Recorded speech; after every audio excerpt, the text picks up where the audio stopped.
This session is Miniaturization with Jason Larson.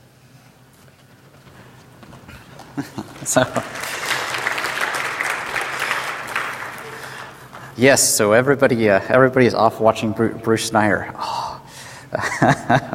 Except for you, you great people. So if you don't know, I'm Jason Larson. I'm a cybersecurity researcher, and I studied the critical infrastructure.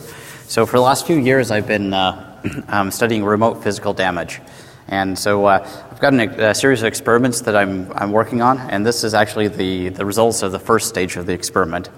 So it takes a little bit of background to understand kind of what I'm doing. So this is kind of my experimental setup. So we basically have a water pipe, and if any of you have ever been in a house and you kicked off the faucet, and then like half a second later you hear a thunk from some other part of the house, that's actually a water hammer. You close the valve too fast, and a pressure wave starts building up behind as all the water crashes into the valve and runs off until it finds some surface, an elbow or something that moves, and that's where you hear the thunk. So water hammers in industrial processes are much larger and damage a bunch of stuff. So the water hammer effect is actually pretty well known in that if you close the valve, you slam the valve closed fast enough, then the pressure wave runs out at the speed of sound in the liquid. So the speed of sound in water is like 1,400 meters a second. It's really fast. It's faster than a bullet. So obviously the couple tons of water you have in this pipe isn't going to get up and move at the speed of a bullet that way. So there's actually a much slower wave that forms. So there's actually some steam bubbles that form right at the surface of the valve when it closes, and the steam bubbles push out and they push the water, and this mass movement of water is based on this the expansion of steam. So the actual pressure wave, the slower movement, mass movement water wave is slower. It's also a lot harder to predict. So it's going to run out and hit it and reflect back. So if you actually are sitting there and you crack the valve at the right time, when you crack the valve and you close it again, you can create a second pressure wave. And so the first pressure wave comes over there and hits the second pressure wave, and you get waveform addition. So the pressure wave gets bigger and bigger. So in this piping structure, then you can come over there and basically make this pressure wave bigger and bigger, like pushing a swing. So the more times you cycle it, the bigger it gets, until eventually something in this thing is going to fail. The valve's going to go out, the elbows are going to die, something's going to die in this situation. But since the speed of this slower moving wave is really hard to predict, then you can't really sit there and study the things like, okay, that's 62 inches long and that's this big and do a bunch of calculations and actually come anywhere close to it. But you can actually observe it. So a lot of times, thankfully for the attacker, then there's sensors in all of your piping structures. And so a lot of times you'll find a pressure sensor or flow meter or something like that that's actually sitting there, and actually it can actually observe the wave. So if you have a pressure sensor somewhere in this structure with the valve, and you close the valve really fast, and this wave goes by, then you have the time X from when the valve closes until you actually see the first wave. It's going to come out, reflect, and come back, and you're going to see it. So the round trip time from the reflection back is Y, and then you can have the time from the sensor back to the valve that's X. So the whole round trip time from the valve to the elbow and back is going to be 2X plus Y. So if you have a sensor and you can just sit there and you can see the incident wave, you can see the reflected wave, you actually figure out how fast you need to sit there and cycle the valve to get this pressure pressure wave to get bigger and bigger and bigger, and eventually turn something into a pretzel or blow out a seal or whatever's going to happen to the system. So unfortunately, this wave goes by pretty fast. So I've got an experimental setup that's about 60 feet long, and when I close the valve and the wave goes there and back, it takes less than a second. But a lot of times on these sensors, you only really sample them at a much slower frequency. So you've got the pressure sensor and you say, hey, give me some pressure. And you might do that at a second or maybe a couple of times a second. But this isn't fast enough to actually see this wave go by and see the wave come back. But the microcontroller on the sensors are capable of sampling faster. So if you actually come on and get code execution on the actual pressure sensor itself, then you can come over there and find that analog pin and say sample, sample, sample. And a lot of these will go really fast. So most of the analog inputs on a microcontroller are set up to do 44 kilohertz, so they can do human audio. So if you can actually come over there and squish down your code into something small enough that can get onto this pressure sensor and detect the wave for you, if the physics are there, the microcontroller is possible to do it. You just need to squish your code down small enough. But unfortunately, the small microcontrollers are actually really, really small. So a lot of these are MSP430s, Atmel AVRs, some old Hitachi CPUs and stuff like that. So most of the flash on those are already full. So you've got a microcontroller with only kilobytes of memory, very little CPU power, and they're all actually kind of a little bit fragile. So the first stage of my experiment was basically, can I actually miniaturize some code down enough that I can do all the processing necessary to extract the round-trip time of that wave into a very small microcontroller. So the second stage of the experiment is actually what we're working on right now, which is we're building a full-scale mock-up, and we're actually going to run this to that. And the third stage of the experiment is actually what I wanted to test all along, and that's place shifting a chemical reaction out of a reaction vessel and into a piping structure. So normally up on a hill, you have your big tanks of chemicals. The chemicals come down into reaction vessels, and they're properly mixed in the appropriate ratios. You heat them up until they start reacting, and things are supposed to go bad in that reaction vessel. There's pressure relief valves and catch basins and everything. So what I really wanted to test was, can we actually take the contents of that reaction vessel that's unreacted, slide it into some piping structures, and then cause the water hammer effect to actually add the extra energy necessary to start off the chemical reaction and make the chemical reaction happen someplace else. So I submitted 2 presentations to Black Hat. So one was the algorithms that I used to miniaturize down the detection routines, so that they can actually be as small as possible. And the second part was how to efficiently merge firmware, merge my rootkit into the firmware. So Black Hat approved both my presentations and then told me I had a 1-hour time slot to do both presentations. And so this is going to be really fast and a kind of a high-level overview. So if I'm losing anybody, give me a little slow down, thumbs down, because I'm going to run through this a little bit on the fast side. So the first thing we actually need to do when we're looking at this is the obvious thing. We need to actually spot the wave and the counter wave. And so I'm going to run through just why easy approaches won't work to illustrate kind of what's going on here. So the first thing everybody tries to do is a moving average. So this is some data off of a Tennessee Eastman process that I got from a colleague, and there's some noise in the data. So you have to deal with the noise. So if you're going to just say like, oh, I'll just run the moving average over the top of this thing, it'll make it all work out. So if you do a 2-point moving average, it doesn't smooth it out enough, and you're going to detect these peaks like 50 times. But you only need like 4 bytes to store the data. So if you come over there and you crank this thing up to a 50-point moving average, then the spikies are kind of mostly gone.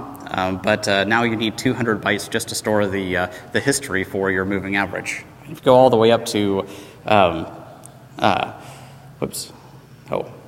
So if you go up all the way up to 200 points, I'm actually missing a slide there. If you go all the way up to a 200-point moving average, then everything starts looking good, and everything's nice and smooth. But at that point, you need 800 bytes just to store the history of the moving average. And since we're only going to have a couple of kilobytes to actually build our entire rootkit, these types of things are really way too big to stick in there. Also, a moving average is a scale-dependent algorithm. So if I want to know how big of a moving average I'm going to have to do to actually smooth out this waveform, then I have to know what the signal looks like. So if the signal was really, really noisy, I might need 1,000 sample moving average. If it's already really clean, I might not only need a few of them. So this is scale-dependent, meaning that I have to have pre-knowledge of the signal before I can write my algorithm. So we can actually come over there and just, instead of doing things like moving averages, we can fit curves to it. Unfortunately, all of your fast Fourier transform curve fitting stuff is just not going to work. You're never going to get a fast Fourier transform library down into just a couple of K worth of memory. So what you can do is you can actually match a set of line segments on top of the data. So if you look at the process data and you look at it as a set of line segments and you match a set of line segments over the top, this actually gives you a pretty good estimation of what's going on in the process. Triangles are, looking at a series of triangles is actually really cheap and easy and easy to calculate. You can just do a few divides and you're there. So we actually need an algorithm to stretch over the top of that. And so I'm not going to run over, I'm just going to throw this up there and just describe how this algorithm works. So to do the actual triangle matching and get it really, really, really small, you basically start at a point and you start taking, you project two slopes up over the top of the data. And the two slopes go out, and then you every time you find a point that's above the top slope, you rotate the two slopes upwards, and every time you find a point that's below the two, you rotate the slope downward. And you keep doing that until you find X number of points that are above and below the two slopes of the line. Then when you hit that number, then you declare a vertex of the line segment, and then you just figure out you have the new vertex, and then you take a look at it and say, is this triangle bigger or smaller in terms of length than the previous triangles? So if it was, if it's a really long triangle, then that means that you've got too big of an angle between your two slopes. And so as the slopes come up, you'd narrow the angle a little bit. If it's a really short one, that means you're detecting too much of the noise and you crank it out a little bit. So you can actually miniaturize this algorithm down to where you can do the whole thing in about 8 subtracts, 2 divides, and 3 compares. And so you can get it really, really, really small. So this is, again, that Tennessee Eastman data with a set of triangles matched over the top of it. So now we have this nice approximation of what's going on. One of the nice things about doing it this way is when I want to do the heavyweight processing, we only actually have to run the heavyweight processing logics at the vertex of the triangle. So when I'm coming over there and saying, like, is this actually the peak of a wave, I only have to do this math right at the individual peaks of the triangles. So now we just need to go extract the wave and the counter wave. And so if we're looking at this is actually some data off of some sensors in the Sea of Japan. So right there, a sensor glitch happened. Me and a friend of mine have a lot of debate about what happened in this sensor glitch. But if you go look at where the sensor glitch is, right after that, the slopes of the lines change, the length of the lines change, and that actually tells us something different happened. So we can take this approach and try and extract both X, which is the time between when we closed the valve and the first pressure wire showed up, and Y, the round trip time, to get the optimal water hammer timing. It also has the added ability that when we're starting to stretch things over there, our algorithm isn't scale dependent. So we don't really care once we get onto the top of the sensor and we start looking at this data coming off this analog pin. We don't really care if this is in centimeters of water, millimeters of mercury, pascals, or just whatever they came up with. We can just stretch it over. So if we're looking at this is what the actual model. So there's a chunk of modeling software they use in industrial control systems to figure out, have I built a big enough pipe so when this thing slams closed, the transient is going to go here. And so the top one is actually what was predicted by the model. When the valve slams closed, then this is the pressure you should actually get to see. So if you look at the bottom one is actually what was returned off the sensor, and the two of them aren't really that close. So we actually need some way to extract that data in both cases. But just looking at the data here, we can actually see our answer in the lower data. So if we start the valve open happens at about time point 4/10 of a second. The valve close happens at about 0.55, and the return wave actually happens, or the incident wave happens at 0.55, and the return wave shows up at about 0.56. So if we just do 2x plus y, we know that in my test setup with a 60-foot pipe, then when I slam it closed, then 0.4 of a second later, the shock wave is going to reflect off the end and show back up over on the beginning. So when we take a look at that, we stretch a series of line segments over the top of this noisy data. We need some way to come over there and say, are these the ones that we have? Is this just some random generator kicking on, or the chiller kicked over, or something like that, some normal disturbance? So the way I actually sat down and extracted the actual waveforms in a scale-free manner is I just converted the actual lines to a triangle strip. So you view all the line segments as a triangle strip, and actually for pressure transients, the ratio of the areas between adjacent triangles and the triangle strips is actually fairly constant. So even in all the noisy data and stuff, if you just come over there and take each triangle and say the first triangle has an area of 1, if the second triangle is somewhere in the range of 0.86 and the times 0.86 the size of the second one, and the third one is about 0.61, then this is actually the event that we're looking for. So we only have to run the actual line segment stretching on each individual point. Then when we get vertexes, we just take a look at each vertex, look in the vertex history, which we only have to have 3 points of history, and we can look to see that we've actually grabbed this. There's an upside to this in that this is the ratios are really opaque. So if Ralph Wagner or somebody else is reverse engineering your code and they see these ratios in your code, it's not obvious that you're trying to exploit a water hammer and get the pressure to build.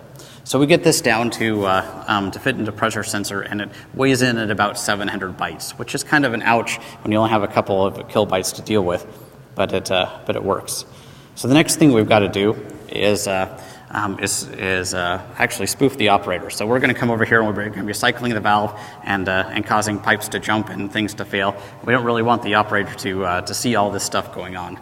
So this is actually kind of classically how we would do this. This is some old data from 11 years ago when we were running some experiments. In this case, we hacked into a scale chemical process and made a bunch of tanks overflow, and then we hacked into an electric power substation and kicked it off. But in both cases, this is taking kind of the classic approach of we just when we did the spoof is we just recorded the data for a while, and after we recorded enough of the data, we said, "Hey, operator, here's some more of the same data that we recorded for you," and we can spoof it and say this is kind of the just the standard way everybody kind of does it. But we can't really use this approach because we want to sit in a pressure sensor, and we got like 2K of memory, so maybe we could record like 1 second of power data inside this thing, or 1 second of pressure data, but that's about it. So we need an actual better approach. So the first thing that we have to do in our spoof is we have to start transferring all of these random disturbances. So when the forensics guys come in and they're looking at all the data, they actually use these disturbances to marry up all the stuff and trying to build a picture of what happened when inside the process. So if you come over here and here's your sensor and it's just perfect, it's perfectly flat, and there's no disturbances in it whatsoever, when everybody else is seeing all this stuff fly around, then you're not going to be able to see they're not going to believe that this is actual real sensor data. So what we need to do is take this overall trend where we're manipulating the data and take all the disturbances and then actually reflect them back onto the original data.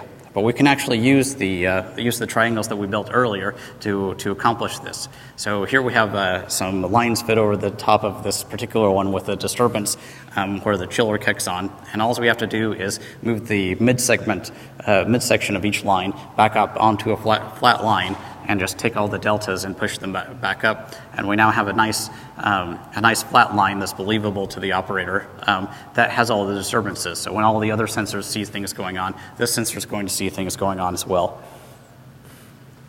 So we also have one more problem that we have to do before we can actually get the spoofing done. And so this problem is the actual sensor noise. So humans are actually pretty good at looking at sensor noise and seeing when things change. So if we come over here and we've got a bunch of data and we just say, hey, everything goes flatline, everybody's going to look at that and it's like, yeah, there's a dead sensor here. This isn't right. The forensics team is going to zone in on what you were doing, and then they're going to find all your stuff, and you're going to be unhappy. So you can use a series of things with shifting and scaling to try and regenerate sensor noise. So, but if you shift things up, if you shift every point onto the line, obviously you're going to make a straight line. So you have to shift things in blocks, and the blocks start giving you these stair-step patterns. And if you just scale things, then sensors don't have the same noise over their whole dynamic range. So some of them have a little bit of noise up here, and then as they go by, they have bigger noise, etc. So if you take a little bit of noise down here, you scale it up, you start getting really, really large chunks of noise. So we need a better way to regenerate sensor noise. So if we just add a bunch of randomness and try and fake it, then humans are going to see something like this. Here's your sensor noise that goes along, and then here's something totally different. So humans zone in on kind of the spikiness, the widthiness, and the gaps that are going on there to see if it's actually the same. So if you're a math major, you say, yay, fast Fourier transform. All I'll do is I'll take all the frequencies of the noise signal and I'll propagate them out forever. But your FFT library isn't going to fit in this couple of kilobytes we've got on this sensor. So I actually came up with an algorithm that's a variant of runs analysis, which is used in statistics to compare two pseudorandom routines to see if those two pseudorandom routines are actually somewhat the same. And so the algorithm is actually really simple. So what you do is you take your input data and you count the number of runs that are increasing in a row. So if the data is increasing and the noise is increasing, say 5 times in a row, you put plus 1 into the plus 5 bucket, and then you figure out how much it actually moved in that plus 5. So this moved 100. So you add 100 to the total. And then if it decreases 3 times in a row, then you say plus 1 into the minus 3 bucket, and it moved 25, so we add 25 to the minus 3. So after you sample for a little bit, this actually produces this nice normal distribution like you expect in any random sampling. So you have the randomness distributions of them, and then you also have a set of line segments. So if we've added a bunch of stuff to the plus 5 bucket, we know on average how far the plus 5 bucket moved. So if we count them up and we take those line segment, we can actually come down and start chaining together pluses and minuses line segments and start reproducing the sensor noise. And we can reproduce really accurate sensor noise. So then we just sample from the which ones are going to do based on the normal distribution. So we throw a random number, we pick from either a positive bucket if we want to go up or a negative bucket if we want to go down, and we chain together those line segments. And that actually gives us really believable sensor noise without pre-knowledge of what's happening on the sensor in a wide variety of algorithms. So here we have the sensor data. This is more Sea of Japan sensor data, where the first part of the data down through the whoosh is actually the real data. And as a human, you go, okay, there's real data there. It's all nice and spiky and gappy and everything. And all the rest of the rest of the data there is actually generated programmatically off of the noise. And as you can see, it has the same spike characteristics and gap characteristics, and to a human is actually going to look really good. So after we've implemented this algorithm, we can get it down to about 400 bytes, plus or minus, depending on how we do the insertion. So that'll definitely fit in our pressure sensor. So now that we have all this code, so we can smack the valve closed, we can see the shock wave come out, we can detect the shock wave, we can figure out X and Y, and we can generate nearly perfect sensor noise and transfer all the artifacts back there. Our total payload after we squish all this stuff down is about 2,100 bytes. So we're about 2K of data to pull off this whole attack. That's about 0.7% of the entire flash. So what we have to do now is actually insert this code into the firmware efficiently. And so this is going to start jumping into a bunch of assembly stuff. So if assembly bores you, then now is a good time for popcorn. So I need to insert it efficiently, but I also need to debug it. So in my test setup, then the valve at the end of this thing costs about $5,000, and I've already destroyed one of them. And so whenever you come over there and you say, I ran a bunch of code on your machine, and now I just destroyed a $5,000 valve, can I please have another one? Then your boss looks at you and goes, I don't know if you can have another one. So you want your code to be really, really, really accurate and debugged. And so what I needed was some way to code up all my rootkit on my trusty MacBook Pro and debug the snot out of it and make sure it actually really, really, really worked. Except since the sensor I was using spoke DNP3 and I needed to debug DNP3, then I had to take this DNP3 checksummer and those libraries and stick them all onto my MacBook so I could debug them. Except I really want to call the DNP version inside the sensor because that's going to save me space. But the version inside the sensor has all these side effects. So not only does it calculate the checksum, but it resets the watchdog timer, it updates the performance counter, it does all this other stuff. So what I needed was some way to come over there and first go find the find the algorithm that matched inside the sensor, and then say, how does this algorithm inside the sensor differ from my algorithm? And then make sure that I merge them together in such a way that the algorithm in the sensor behaved my way and not the way it originally did, at least in my context and not their context. So I call this technique parallel construction, except since Snowden released a bunch of stuff and said parallel construction means making up data for the FBI, then I have to call it something else. So I'm going to run through an actual example of finding it. So let's just say that we've got this example code. It's a simple, easy to understand loop that pops down. And so this is the example code that's going to be in the sensor and also on my trusty MacBook Pro.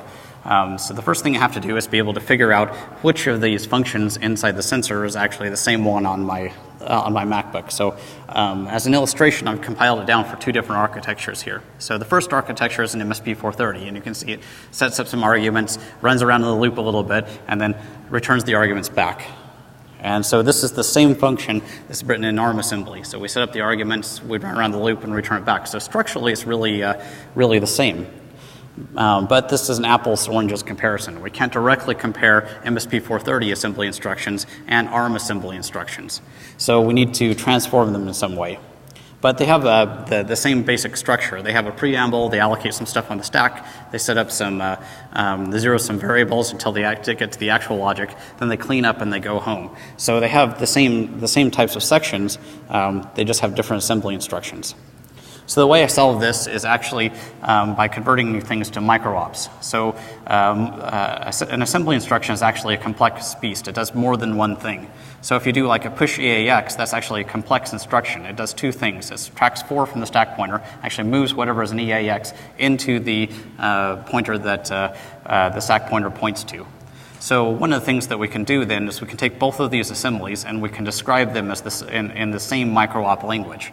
For instance, a subtract a lot of times has a side effect of setting the flags registers. So we can just do a set of micro-ops that says subtract these two things and then check these values and set the appropriate flag registers and describe this out as a longer set of micro-ops.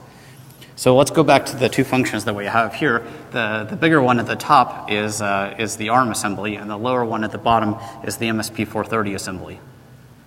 So we've got these two functions that should be the same because they came from the same C code, but now I've converted them over into the same micro-op language. And so we can actually directly compare these instructions now because they have actually the same language. But they're not the same yet, so we need some way to transform them into something that's mostly the same. So I actually call this transform binary normal form. So what we need is a set of rules that will actually take the ARM, and the MSP430 assembly and make it so that there's actually only one way to represent the logic. So the binary normal form has a set of rules. So one of the rules is that you can't move directly from memory to memory. You have to move from memory to a temporary register and then back out to memory. Likewise, there's no jumps that are negative. So all jump if not equals have to be transformed into jump if equals. So if you take all of these rules and you apply them over and over to the logic, you normalize the logic. And so here's actually the two new assemblies. So we've taken the ARM and the MSP430, we've transformed them both into the micro-op language and then applied binary normal form to them. And you can see they mostly kind of match. So they have a lot of the same type of logic into them, and the temporary registers inserted, except it would be really unfortunate if we had to match up, the registers had to match, and the compiler had to choose all the same offsets for all the same parts of the structures. So in this case, here we have register 4 being used for something in the MSP430 and register 11 being used for it over in the ARM assembly. So we need some way to take out all the stack operations and all the register relocation stuff and turn it actually into something that can be directly compared. And so the last transform is something I call an infinite register file. So what if we had a CPU that had an infinite number of registers? There would be no need to allocate things on the stack. There would be no need for a stack at all, because when you wanted some more space for something, you would just allocate a bunch more registers out of the infinite register file. So in this case, things like Over here on the setup, there's really no need for a base pointer at all anymore, but you could just move something to a base pointer. If you, instead of allocating on the stack, you could just allocate a few more registers, and instead of having a local variable that you're putting 0 into, you just allocate a register and set it to 0. So this is the actual logic in the infinite register file, what the infinite register file applied to it. So you can see everything gets a whole lot simpler when we throw out all the stack operations. So since now this meta CPU with an infinite stack doesn't need an infinite number of registers and have a stack, we can directly compare, and the logic actually matches. So now if I take my routine that I've coded up on my MacBook Pro and the routine that I got out of the pressure sensor, and I take them, I transfer them both into not binary normal form, I can sit there and just walk through and say, do these two things match, because they should match exactly. And so I can go find the DNP checksummer, and both of them match them up.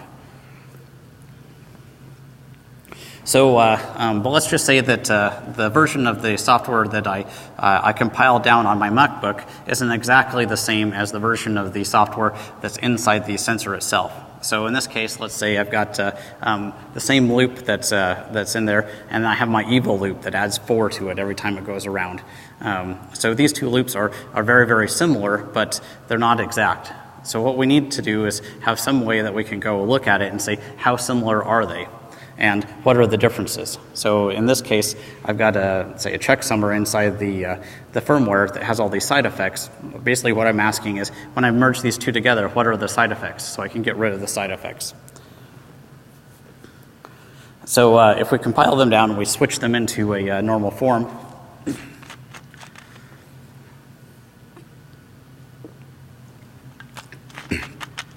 then if we compile down and switch them into normal form, this is what they look like. And if we go look at it, then there's actually only a couple of assembly instructions different between the first one and the second one. So one of the ways we can talk about how different they are is to talk about the edit distance between these two functions. So we have function A and function B, and we can actually make these two functions the same function by inserting a single if statement into the assembly. So here we have the first one and the second one. And if we insert this if statement, which has another if arg2, so basically up in memory I'm setting a global at the top of when my rootkit is running. I unset it at the bottom of it. So it basically runs out and it checks that global and says, am I executing in the rootkit context? And if it is executing in the rootkit context, then execute my version. Otherwise, execute the original version of the firmware.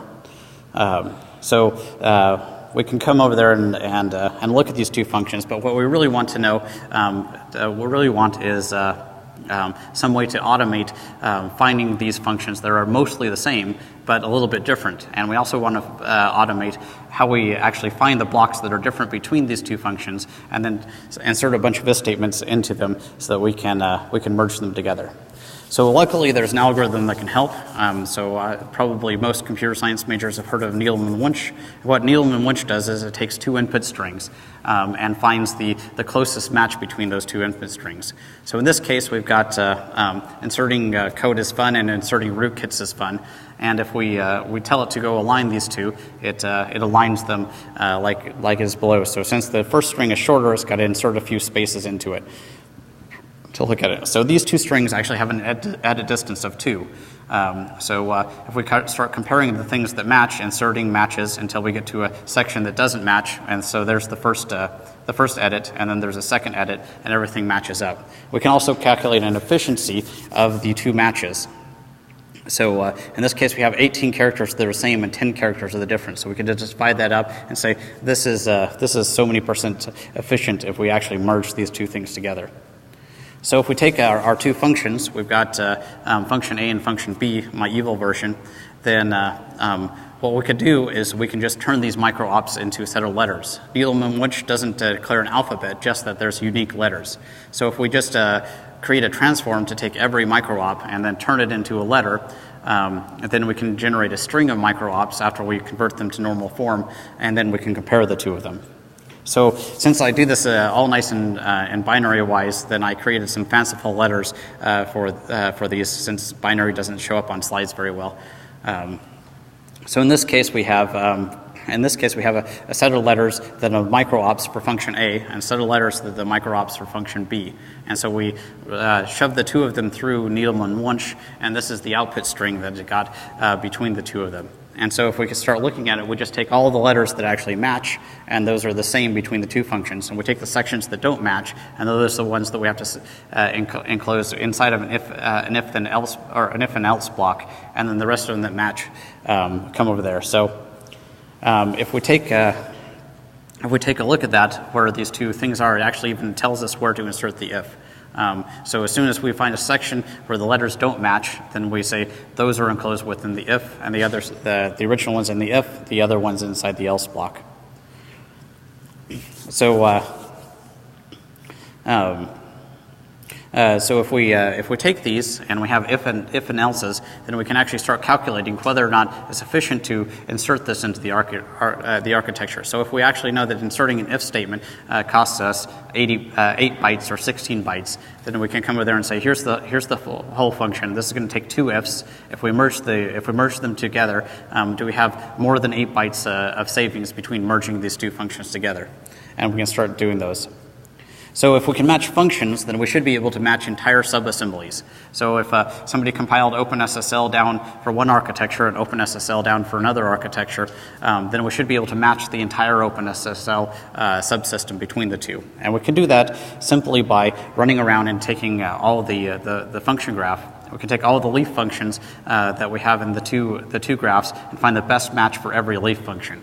And then we can just recurse up and find the next best match for all the parent functions and all of those parent functions until we no longer match below our threshold. And so in this case, we've got a subsystem of functions, and we can actually describe the distance between those two subsystems as an edit distance. One of the things that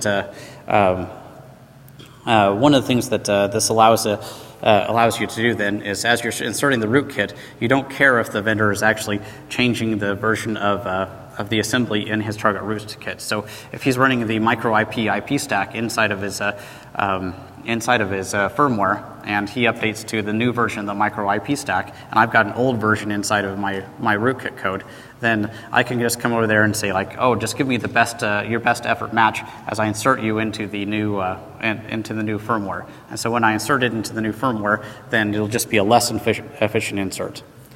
So now we can actually go about building this rootkit. So we run around and we find all the best match nodes for everything that matches, and anything that doesn't match that merging the functions together would actually make them bigger than the original function. Then we just add all those to the end. But we're still in the micro-op language. So then we basically have to do all the things that a compiler normally does. We have to reverse we have to take all of the registers in the infinite register file, run them back through a register relocation language, and assign them to registers. Then we have to reverse it all, moving up through all the optimization stages, and eventually generate assembly in our target assembly structure. And so this is basically chapter 3 of most compiler handbooks. So we're basically running a compiler backwards at that point. So we get our rootkit all set up, and so the final overhead of all this stuff. So it took about in my test case, it took about 2,100 bytes to describe how to detect these waveforms and detect the reflection, how to spoof all the sensor noise and all that stuff. And oops, I have a wrong number. So the original firmware was about 60K. The updated firmware is about 62K. So if we look at that in terms of efficiency, then we took our rootkit and we shrunk it down by merging all these functions by about 35%. So after all the work of matching all the functions and stuff, we made about 35% smaller. So the demo gods have not been kind to me on this particular one. So to actually demonstrate this out, I thought, so what I'll do is I'll run out and I'll buy some Modbus serial to Ethernet converters. And so these will all be great. So I went out and I bought 3 of these guys and started poking at them. And so this one actually has a 186 in it, and the other 2 have some itty bitty little arms in them. And so all three of them actually have unauthenticated firmware upload, which I wasn't expecting. I was thinking I was going to have to write some O-days to actually get the firmware to install on them. But all 3 of them, you basically just connect to a port and say, please take my firmware, and it takes the firmware. So the firmware updating part was actually really easy. And then I ordered a high-speed scale. And the high-speed scale didn't work at all. So there was like a half-second delay between when you touched on the scale and you actually saw any change in the data. So it was totally crap. And so since I didn't have time to actually order another high-speed scale and get it here in time, then I did the same thing that all geeks do, and I went to Best Buy and I bought a joystick, and I put a spring on top of it, and I made a scale. So I must apologize for my scale mechanics going on there.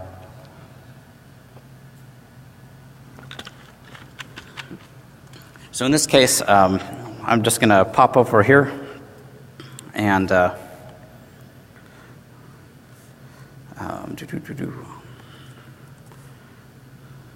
you can see some of these algorithms in action. So on the top here, this is the signal off of my sensor. So as I put pressure on the scale, take the pressure off, then the scale looks all nice and good. So this is actually the line matching algorithm in effect as it's going on.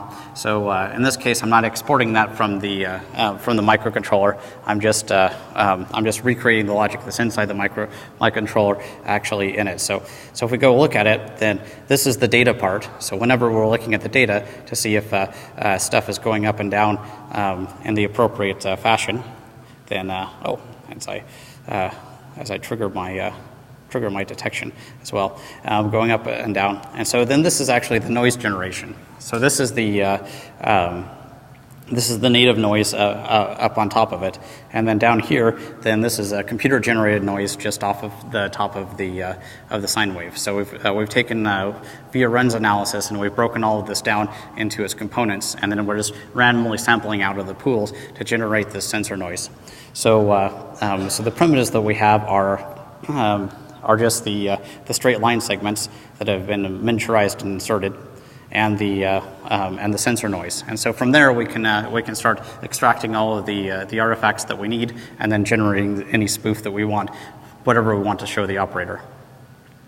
So I couldn't actually bring a bunch of industrial control system stuff over here to do demos with. So if you're going to have a water hammer, then it's going to have to be a water hammer with a bottle of water. So in this case, we've got the triangle matching, and we're going to turn the line segments into triangle strips, and then try and extract it. But my spring here isn't actually very accurate, so when it's detecting this transient, I'm getting lots of false positives and false negatives. But in this case, we've got it running down in just a couple of kilobytes of memory, and when I drop a water onto the plate to simulate my water hammer, here it's just triggering it to start a spoofing routine. So at this point, it's detected the water hammer. It's turned the input signal that's running through this little Modbus to serial converter over there. It's detected the input signal. Turned it into a set of line segments, created a triangle strip, and then taken the ratio of those triangles and the triangle strip to figure out that I've actually crashed something on top of it. So if we crash it again, then it should come back. Although this has a lot of false positives. And so now we're back, and everything's and the spoof is released, and everything is going as normal. So in this case, we've got it chunked back down. But where I think that we can go for these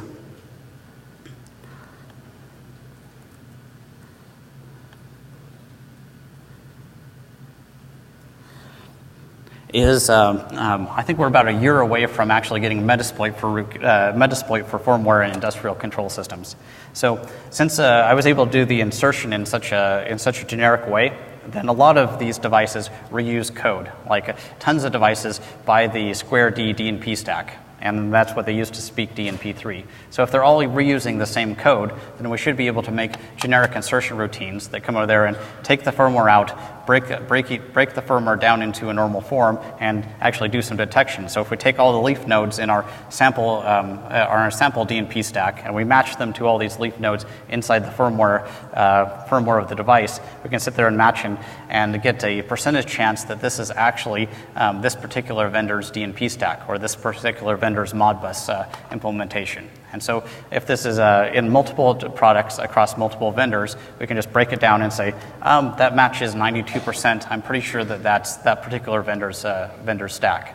Then if we write various rootkits and we compile them down, or various components for detection and attack and things like that, then we can put those in a set of modules as well. And so in that case, we can take a firmware in, break it down and say, oh, this has this vendor's X, this vendor's Y, and this vendor's Z in a way that's a lot more elegant than just like flirt signatures. Come up on a console and say, okay, so since this has this one's using the micro IP stack, then here's my injector for the micro IP stack that gives you hooks into the sends and receives and all the other fun stuff. Here's my payloads, crunch them down, run them through there, and efficiently merge them into the target firmware. So I think we're probably about a year and a half before we do that. And so once we actually get there, we can actually then start testing industrial control processes at penetration testing speeds. Where we can go over there, we can hit a device, pull the device, come up with the attack, code up something really quick, and shove it back in there, and have our entire time between looking at it, breaking it down, and seeing if this is going to work to where we can actually test this. I think we could get this down into just 10 or 15 minutes from actual firmware extraction to testing the scenario that we're up to testing. So I think we'll get there. So we're not quite there yet. There's still a lot of manual interaction with breaking down the firmware and that type of stuff, but it's getting a lot more automated. So with that, I'm coming to the end. So do we have any questions? I think I went through that one a little bit too fast, actually. But so I've done a